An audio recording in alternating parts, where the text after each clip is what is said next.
तीसरा अध्याय श्लोक 3 से 5।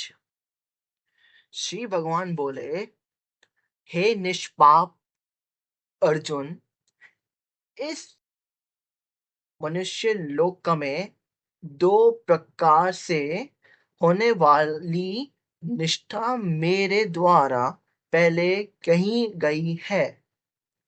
उनमें ज्ञानियों की निष्ठा ज्ञान योग से और योगी निष्ठा कर्म योग से होती है।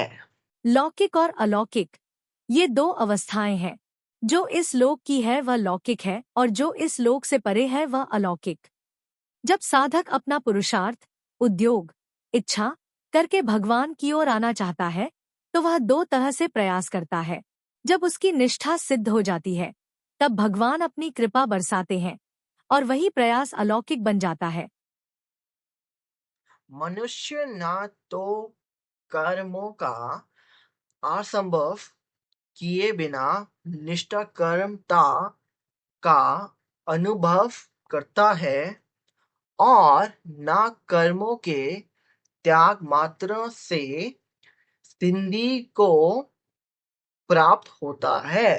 कर्मों का आरंभ अपनी कामनाओं का त्याग करके अपने कर्तव्य कर्म करना। निष्कर्मता, जब कर्म अकर्म हो जाते हैं अर्थात बंधन कारक नहीं रहते।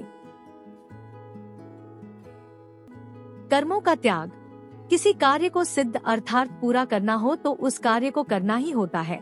उस कार्य को त्याग देने से वह कार्य सिद्ध नहीं हो सकता।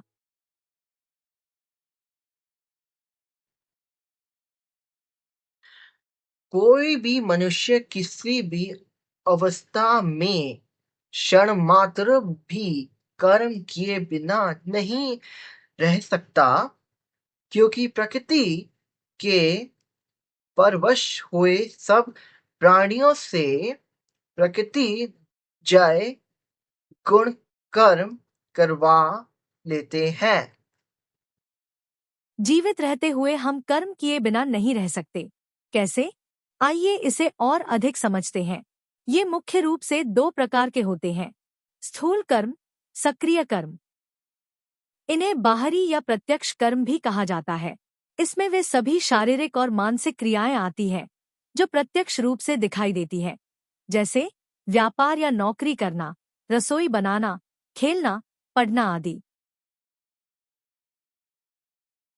सूक्ष्म कर्म, अक्रिय कर्म। इन्हें आंतरिक या अप्रत्यक्ष कर्म कहा जाता है।